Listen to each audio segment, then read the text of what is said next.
You are watching an Al Bear review. Cue the music.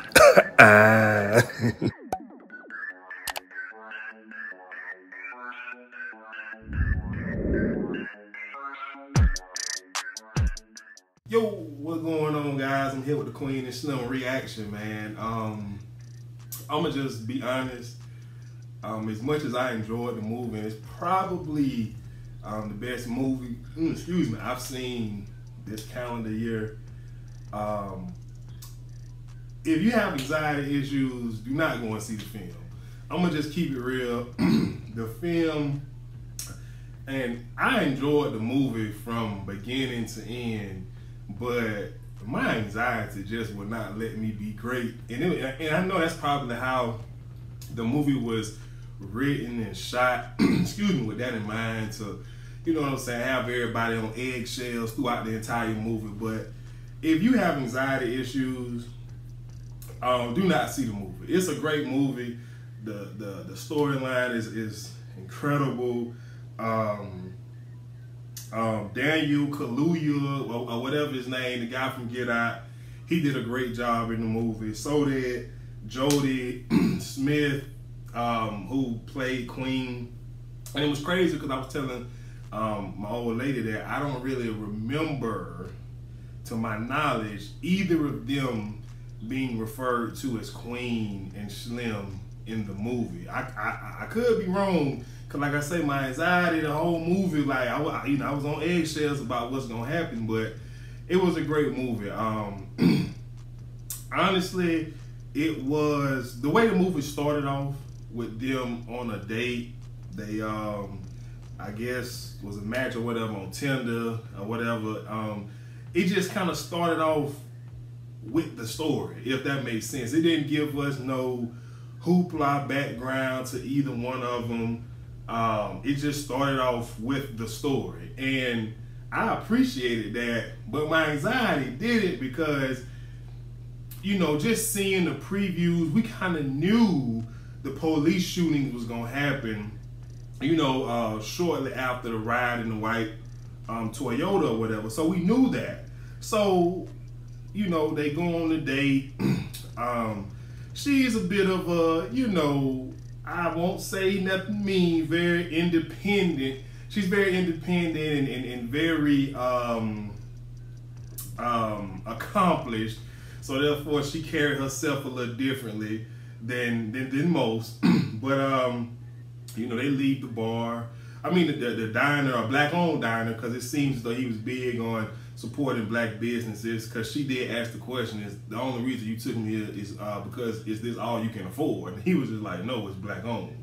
And that kind of shut her up. You know what I'm saying? But so, you know, they ride and he taking her home or whatever, and he was trying to spit a little game, and he was like, you know, what's next or whatever. And long story short, she take his phone, she see that he created a playlist for the date. He swerved, get pulled over by the cop. The cop calls in, you know, possibly DUI without even going and you know, checking out the driver, and he just, you know, possible DUI. And it just, you know, before I go, to me, this movie was more about messages within the movie. And it was crazy. Because I don't take too much from it, because I'm pretty sure that if the majority of us was to go on a date and it led up to something as wild as this, you know, where they end up killing a cop and they go on a run, I'm pretty sure 9 times out of 10, you know, it may turn into a little love story. So I ain't taking too much from it, but, you know, I did feel like it was a lot of messages within the movie that it was trying to get out. And so anyways, the cop pulled him over. He goes up, he asks him license and registration, asks him to get out the car for no reason at all. Then he want to search the trunk, and he says yes. And then, you know, Queen, I forget her name in the movie, because like, I just don't remember them saying each other's name at all. Even when they went to go see this and that cat, I just don't recall nobody calling their actual name. But whatever. So she questions the officer like, you don't have permission or warrant to search the trunk. He was like, I don't need a warrant. He gave me his permission. And so he sees the shoe boxes.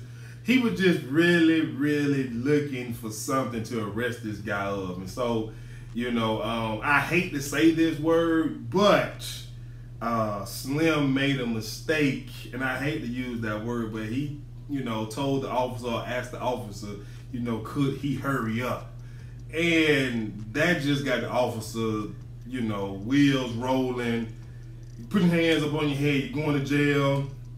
She gets out the car.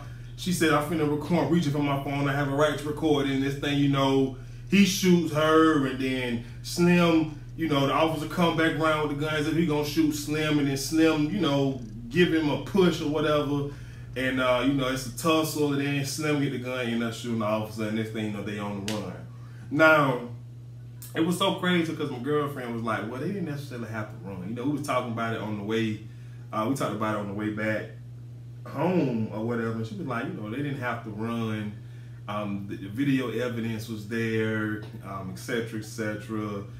And so I was just, you know, which I mean, boy, it's tough, man. You know what I'm saying? Because later we find out the officer that they killed an innocent black man while taking his son to school, and nothing was done. It's crazy, but I think from Queen's perspective, the way that she, you know, she's a lawyer, and the way that she perceives these cases and trials to go, as well as the perception that the local police department will put out there, it wouldn't be a fair trial. He just shot an officer, and we all know how that goes. You understand what I'm saying? And it's so crazy because, you know, even throughout the movie, even up until when they were killed, the problem with having an incident or run into with a member of the law is the fact that the law has media, which leads to them being able to control the narrative. Now, if the police department watched that entire dash recording of when the officer pulled them over and seen, et cetera, et cetera, et cetera, you know, they could easily lead themselves to believe this was, in fact, you know, he was, you know, self-defense. However, I hate to be objective here, going on the run didn't help, but the fact that they have the media in their corner and they pocket, the narrative was they harmed, dangerous, killed an officer, they on the run, and they black. Like, that's it. That was it. So, you know, they go on the run. Slim, he's just so paranoid, man, to the point where all he want to do is call his father, and I get it. I'm trying to get to like what I really want to get to. They run out of gas because he's just all in his feelings, and next thing you know, they flag down this truck. It turns out the guy who's the driver of the truck who takes him to get some more gas is a sheriff in the next county or whatever. So they got to stick him up and tie him in the trunk. And he basically was pleading for his life, like, look, I'm sure whatever you guys did is justified. You guys don't look like killers, et cetera, et cetera, et cetera. But she was like, put him in the trunk. We ain't got time for no loose ends. We have got to keep kicking. All this happened in Ohio, by the way. So anyways, they go on their journey, and she's like, let's go to my uncle in Louisiana. You know, then we can, you know, game plan from there, et cetera, et cetera. So they go to their uncle's house. Now they get to uncle's house, and it was weird. You know, we did find out he went to the service, and he probably got some issues from being in Afghanistan or whatever, but he, you know, he wasn't too willing to help them. And I mean, you know, to a certain extent, y'all niggas just shot a police officer and y'all on the run. Y'all know they gonna be up in my spot sooner or later because I'm the only family that you have. So, whatever. But,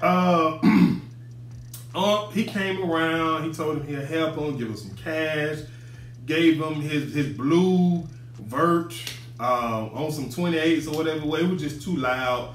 The plan was to hide in plain sight, but in my opinion, that car there was the absolute worst car to choose. Like, the absolute worst car to choose. But anyways, while they was at the uncle house, they had to, you know, find a new look so it wouldn't be so recognizable. So, you know,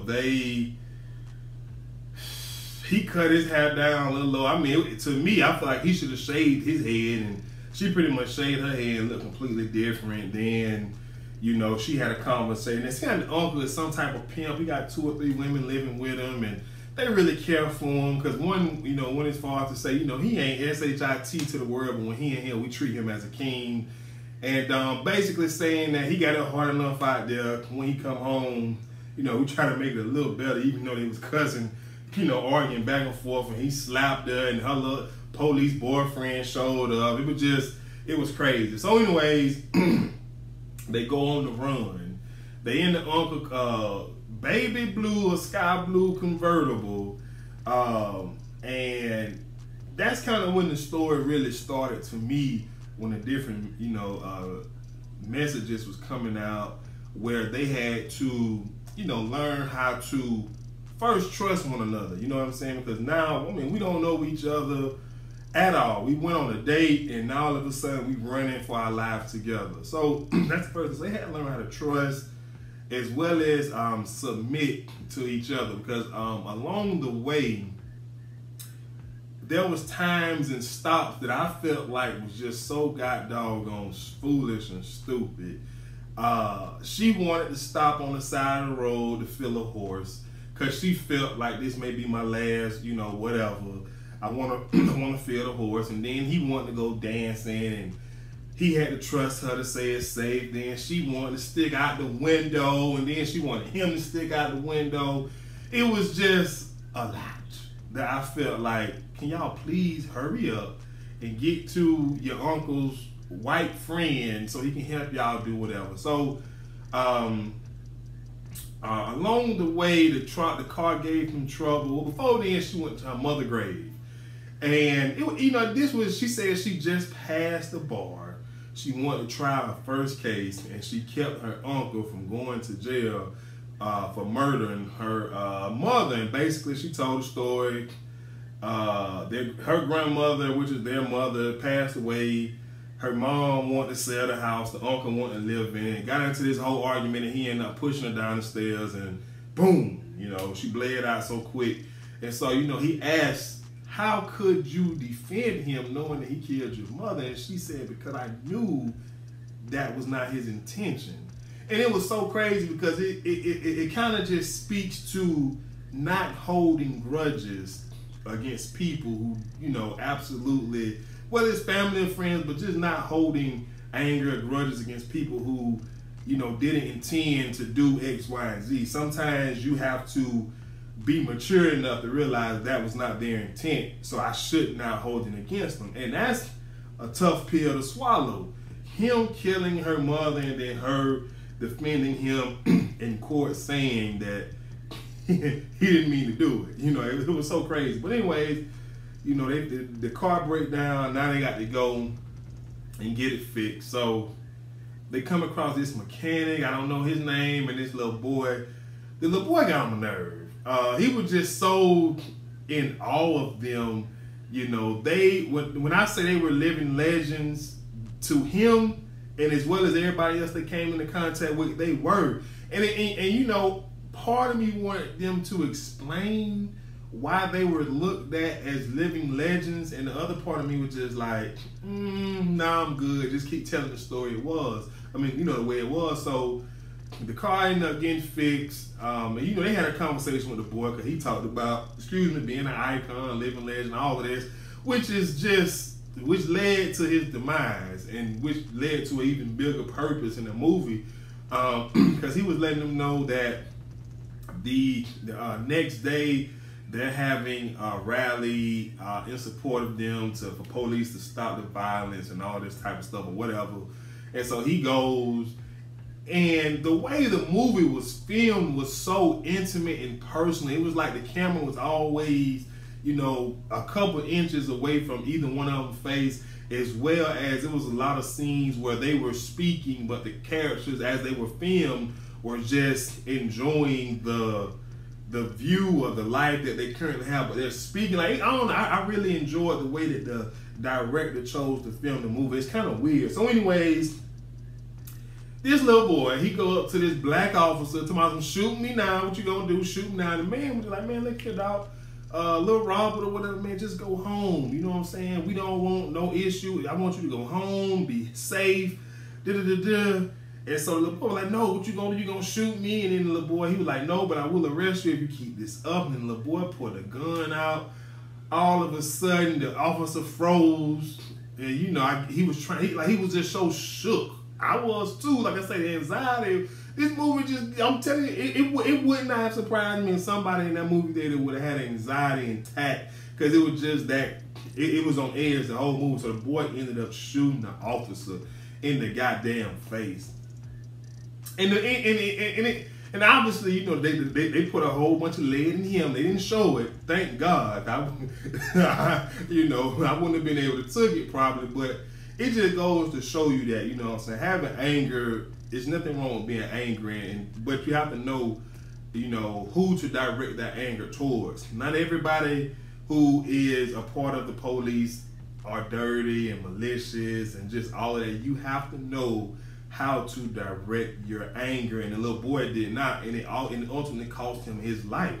You understand what I'm saying? And so Queen and Slim, you know, before they go, not to mention Slim just had to call his goddamn daddy, the FBI over there. Thank goodness the daddy was smart enough and, you know, hung up the phone before the FBI could track him. So then they go to these, you know, her uncle, white friend house, who got all type of hiding places in his home. And obviously the police found him there because of the goddamn car. And then, you know, the little boy got killed, and you know, the daddy say, yeah, they would just say, I just fixed it or whatever. So they hide from the police underneath the bed, and you know, and even like I said, even with this, you know, this couple, the husband, the white husband, he was all for helping them. He understood, I guess, what happened. The wife, she was a little shaky, but she was solid in the end, because she had an opportunity to snitch when the police came and had them sitting on the curb. She had an opportunity to snitch, but she didn't. I don't really know what happened to them. I guess they took them downtown for questioning or whatever the case is. But ultimately, Queen and Slim jump out the window. She, you know, popped the shoulder out of place. He popped it back in place, and they get in the doom buggy, and as they getting ready to, I'm stuttering now. But as they get ready to leave, you know, the black officer who was outside with the white officer, who was very disrespectful, by the way, he sees them, and he just get them like, y'all go ahead, man. And it was, to me, it was just so amazing how that happened. And what I mean by that is, a few minutes before that, a black boy shot a black officer in the face. And then the next time we see a black officer, he let them go.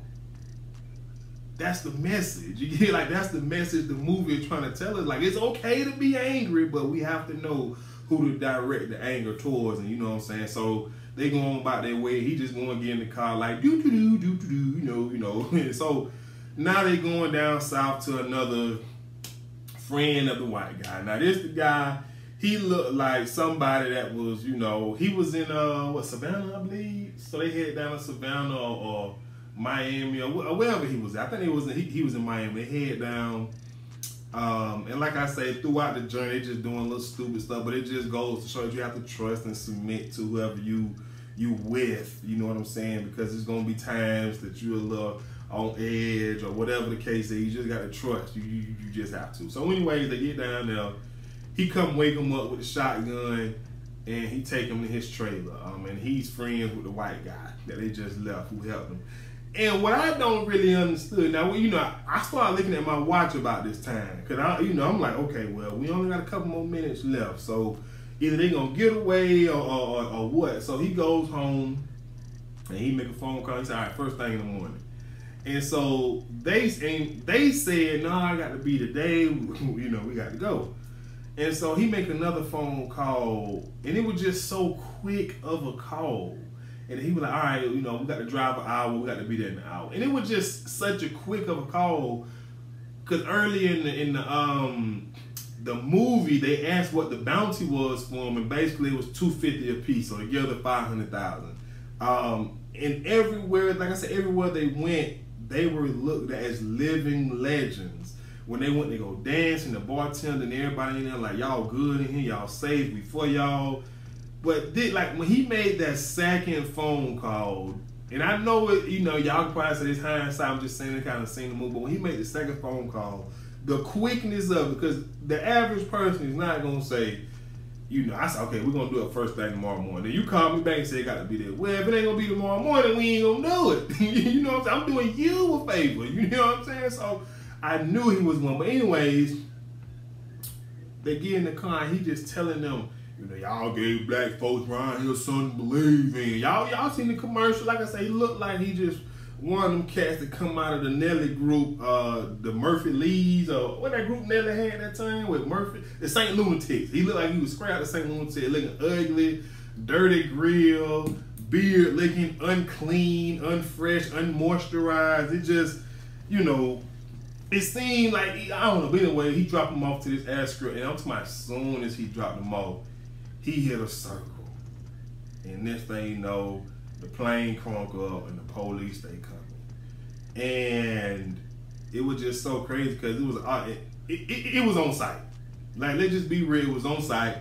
The officers came, this one lady officer, the head instructor, police, whatever you call them, he told them, do not shoot, do not shoot, do not shoot. And with police, at least the bad police, is on site. Their minds are already made up before they actually do whatever it is that they gonna do. So she shot Queen and Queen died, and then they was just like, told him, don't move, you know, whatever. So he picks her up and he starts walking towards them, and then they just put all the lead they had in him. And then it was so crazy because to end the movie, it obviously showed the funeral as well as Nasty Boy looking, you know, counting his blessings while he was looking at them on the news, their funeral and all this type of stuff. But it was just so crazy because even still, after they were shot to death on that airstrip, the media, like I said, the police, they always control the narrative, said that they were gunned down because they were heavily armed. And them people had not had a gun since, I don't know, because the last place I remember seeing that gun that they actually had was when he was at the gas station trying to rob to get some free gas, and the crazy boy at the cash register was like, let me see it and I'll pay for your gas. That's the last place I remember seeing that gun. You understand what I'm saying? But it just goes to show how the police control the narrative. You have to be extremely careful with them.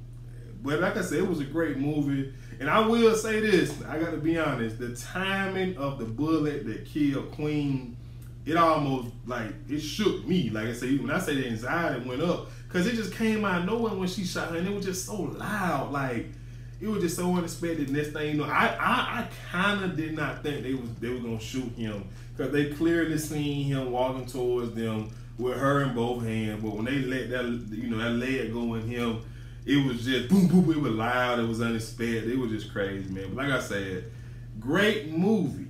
However, if you have any type of an anxiety disorder, you just cannot control your anxiety, don't you take your behind up in there and see these people moving. Don't. Just watch reviews. But that's all I got. I'm out of here, man. If y'all new, be sure to leave me a comment, subscribe, like, share, and all that good stuff. And I'll holler at y'all later. Peace.